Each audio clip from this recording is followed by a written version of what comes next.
거 아니냐, 무슨 뭐 너무 오명오행이 뭐 치우친 거 아니냐 이야기하는데 이게 우리나라 국기입니다.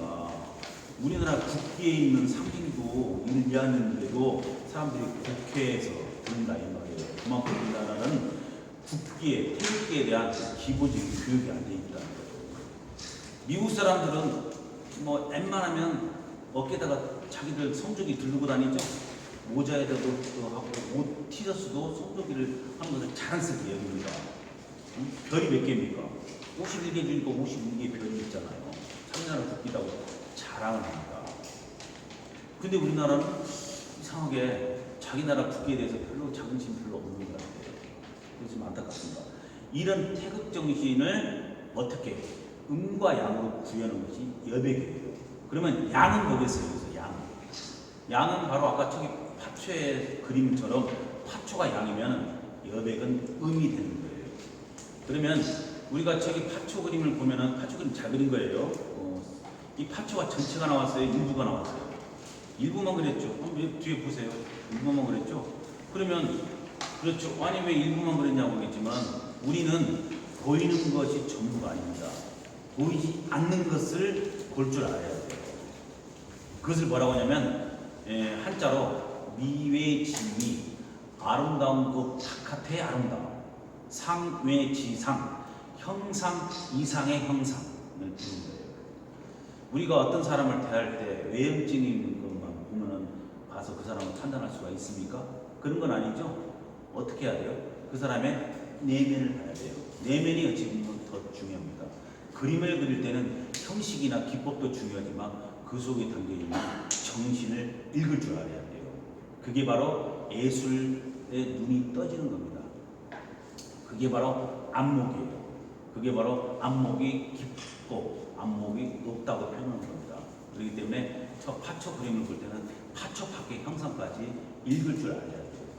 음과 양이 어떻게 조화되는 것까지 파악을 해야지 그게 바로 작가가 되는 겁니다. 그런 정신을 담은 것이 바로 조선시대 선비 정신이에요.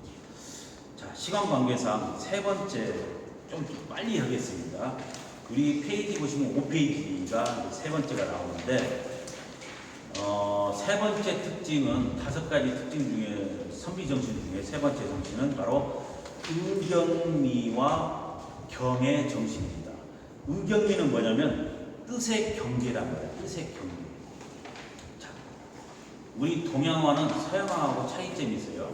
동양어는 뭐라고 하냐면 사의화라고 해요. 사의화. 여기서 사는 뭐냐면 그릴 사자, 의는 뜻 의자, 그 다음에 화는 그림 의자예요. 즉 동양어는 그 그린 사람의 그 뜻을 그리는 겁니다. 근데 서양어는 뭐라고 하냐면 사실화라고 해요. 사실화. 현상, 눈에 보이는 현상 그대로 그리는 거예요. 서양어는 한 번에 큰 변화가 있었습니다. 서양어는 그전에는 하얀 것은 하얗게, 그 다음에 파란 것은 파랗게만 그렸습니다.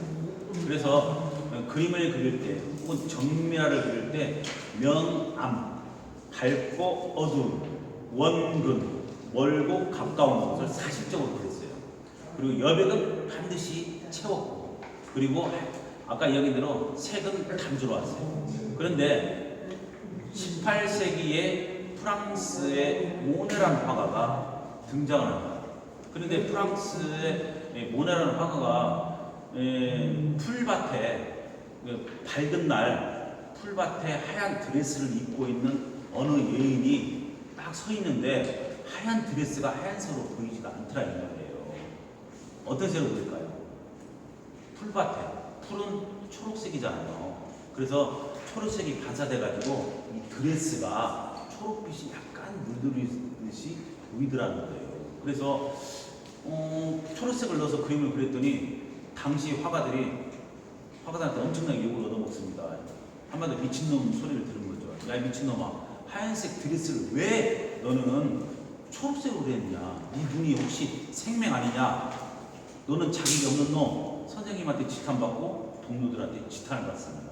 그런데 모네라는 화가는 아무리 봐도 자기 눈에는 이 하얀 드레스가 어느 면에서 볼 때는 초록색으로 약간 물들어 보이더라 이 말이에요. 그래서 그것을 있는 그대로 사실 그대로 표현하는 것이 그게 예술가가 아니냐라는 생각에 이 붓을 단순한 몇 개의 붓으로 그리는 게 아니고 빼쭈가고 긴 그런 수십 개의 붓을 통해서 이 하얀색 드레스를 그린 다음에 그 옆에 초록색 물감으로 살짝 빼쭈가게 덧칠을 합니다. 그래서 정말 사진처럼 눈에 보이는 그대로의 그림을 그립니다. 그래서 프랑스는 뭐 서양화로서 이제 종주국가죠. 프랑스에서 정말 혁신을 일으킵니다. 그래서 그다음부터는 지금은 당연히 그림을 그릴 때 그렇게 그리지만 그 전에는만 하더라도 사람 얼굴은 백인이기 때문에 하얗게 됐는데 모네가 그다음부터는 사주지 기법을 함으로써 그다음부터는 사람 얼굴이 좀 뭐 술 한잔 먹으면 좀 빨간할 수도 있고 부부싸움 해가지고 전날 남편한테 한 대 눈 맞았으면 눈이 좀 시커멀 수도 있고 뭐 그런 거 아닙니까? 요새 이런 농담하면 큰일 나는데 여러분들은 충분히 이해하실 거라고 해서 비유를 들었습니다만은 그렇게 그려줘야 정상이잖아요. 그래서 그 다음부터는 그렇게 그림을 그립니다. 그게 바로 그 유명한 여러분들이 중학교 때 미술 시간에 배웠던 인상파 화가입니다. 인상파. 지금은 당연히 그렇게 그림을 그려요. 하지만 그 당시는 당연한 것이 이단시됐던 시대였습니다. 이렇게 예술이란 영역은 이런 정신과 어떤 예술가, 한 사람의 예술가의 처절한 자기 변신과 노력과 그 다음에 또 희생이 있어야만이 변화 발전하는 겁니다. 비단 예술뿐만 아니라 정치, 경제, 문화, 사회는 어떤 한 사람이 위대한 영웅의 헌신을 의미해서 사회는 변화가 되는 거죠. 자, 그래서 이런 정신을 표현하는 것이 바로 의경인데 뜻을 담는데 그 뜻은 어떤 뜻을 담냐 이거예요. 조선조 예술 정신은 거기에다가 경을 담았습니다. 경, 공경할 경자. 이 경의 정신 하면은 우리가 떠오르는 게 태계 이황 선생입니다. 우리가 지폐를 보면 그 1,000원짜리 지폐가 태계 이황 선생이죠. 태계 이황 선생님은 경을 상징하죠. 공경. 여기서 경은 뭐냐면 사람을 공경하고 하늘을 공경하는 거예요. 그런데 보통 경하면은 하늘을 공경하고 윗사람을 공경하는 걸로만 아는데 여기는 비단 그게 아니라 모든 인간을 두루두루 공경하는 뜻이에요. 여기는 이제 바로 유교의 정신이 담겨져 있습니다. 유교는 모든 사람을 근본을 성선설, 본성이 착하다고 봤습니다. 그렇기 때문에 높고 낮음이 없어요. 천하고 귀염이 없습니다. 원리가 그렇습니다. 그런데 이상하게 신분사회가 형성이 되면서 선비 따로, 그 다음에 평민 따로, 천미 따로가 이렇게 됐는데 이건 아마 구조적인 어떤 모순, 인간의 어떤 탐욕이나 이런 구조적인 모순에서 일어나는 것이지 원래 공자의 말씀은 모든 사람은 만민은 평등하고 동일하다는 사상입니다. 그래서 그렇기 때문에 유교의 어떤 사회적인 목표는 뭡니까? 아까 제가 언급한 대로 대동사의 건설입니다. 대동사의 건설. 모든 사람이 성인분자가 되고 대동사의 건설을 하는데 그런 경의 정신을 작품에 담는 거예요. 이 대표적인 작품이 뭐냐면 마원이라는 중국의 화가가 그린 상경춘행도라는 작품인데 여기는 이 문인 사대부의 이 격을 높인 작품인데 이게 지금 뭐 PPT가 준비가 갑자기 안 돼 있더라고요. 이게 안 돼 있어서 작품을 보여주고 설명해야 되는데 그리지 못하는 점 양해 바라고 그런 화가의 작품이 있었다는 것을 기억하시고 여기서 기본적으로 중요한 것은 뭐냐면 바로 이런 정신적 경지를 조선시대 선비들은 서화 예술에 담으려고 노력했다는 거예요. 자, 그러면 이제 7페이지에 보면 이제 중화미와 음양정신이에요. 중화미라는 게 중용의 미입니다. 중용지덕. 좌나 우나 치우치지 않는 중용의 미덕. 그래서 서로 대립되는 것을 서로 하나로 만드는 거예요.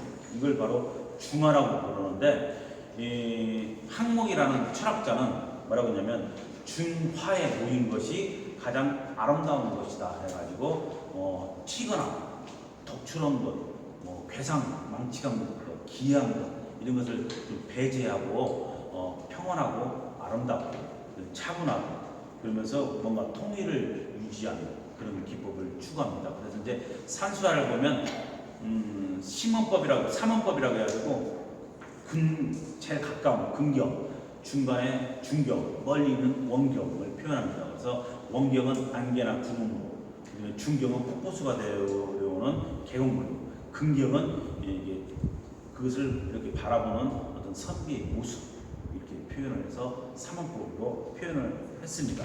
그게 바로 이제 짙고 옅고 가늘고 길고 세고 약하고 빠르고 느리고 거칠고 부드럽고 이런 것을 대비를 시켰어요. 그걸 뭐라고 하냐면 음양 정신이라고 해요. 음양. 강한 것이 음이라면 부드러운 것은 양, 강한 것이 양이라면 부드러운 것은 음이 되겠죠. 이런 정신을 추구했습니다. 자, 그 다음에 마지막으로 이 락유와 적, 즐거울 날짜, 논일 유자, 그리고 적. 여기서 적이라는 것은 적적할 적자입니다. 유교에서는 혼자 있어도 함부로 하지 말고 스스로를 삼가하라고 합니다. 그걸 뭐라고 하냐면 신도리라고 해요. 신도. 삼갈 신자, 홀로 도자. 사람들이 그러죠. 같이 있을 때는 서로 조심을 합니다. 근데 혼자 있거나 불 꺼진 방에서는 혼자서 막 까불고 놀죠. 하지만 선비들은 그러지 않고 혼자 있을 때 조심한다는 거죠. 재작년인가 3년 전에 우리 회장님께서 전시 작품을 신독을 내셨죠. 신독. 네, 신독으로. 몇 년 전에 신독 내셨죠. 제 기억이 나는데 바로 그렇습니다. 혼자서도 스스로 상가하면서 즐겁게 노는 것이 바로 적입니다. 그래서 그것을 뭐라고 하냐면 전문용어로 자적지적 이렇게 이야기하는데 아마 수학이 힘들 겁니다. 전부 다 한자 이동이기 때문에. 자, 혼자서도 잘 노는 것이 제대로 노는 겁니다. 그래서 보통 우리가 이제 40, 50대들이 가장 많이 보는 프로그램 중에 하나가 나는 자연인이다 프로그램이 있어요. 저도 재밌어가지고 재방송까지 봅니다. 그런데 나는 자연인이다는 혼자서 놉니다. 혼자서 잘 놀아요. 혼자서 노는 사람이 진짜 재밌게도 진짜 잘 노는 겁니다. 그래서 옛날 선비들은 혼자서 조용히 냇가에 앉아서 그 다음에 주먹밥 먹으면서도 새들과 놀고 자연과 더불어서 살면서 시냇물에 발 담그면서 혼자서 시를 짓고 논의했던 겁니다. 자, 이게 즐거움과 그 중에서 즐거움 속에서 정신적인 해방을 추구한 것이 바로 유라고 합니다. 저는 그 유가와 도가 사상을 석사 때는 유가 사상, 박사 때는 이제 도가 사상을 통해서 동양미학 박사학위를 취득을 했는데요. 박사 때는 이제 도가 사상이면 노자와 장자를 말해요. 그 중에서 이제 장자가 재밌어요. 그래서 장자의 미학 사상을 가지고 박사를 받았는데 장자가 쓴 책이 장자입니다. 거기에 보면 처음에 소요유 편이 나와요. 그 소요유는 뭐냐면 혼자서도 즐겁게 거닐면서 논의는 어떤 절대 자유 경지를 말해요. 그래서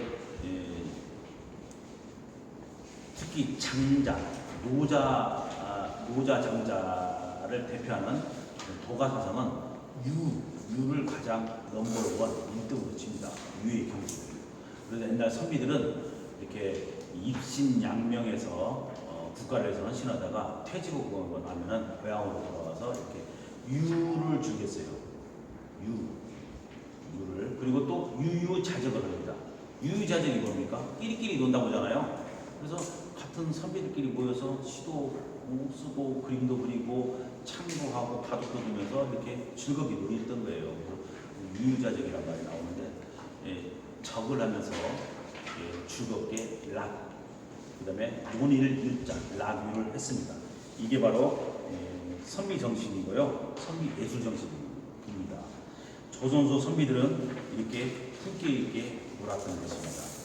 제가 나눠준 유인물은 좀 전문적인 내용들이 많으니까 이제 참조해서 보시도록 하고, 오늘은 이렇게 짧으나마 1시간 동안 여러분들하고 간단하게 조선조 서화 예술에 담긴 선비 정신이라는 주제를 가지고 1시간 동안 특강을 했습니다. 아무튼 잘 들어주셔서 감사드리고, 오늘 행사가 또 원만하게 잘 이루어지길 바랍니다.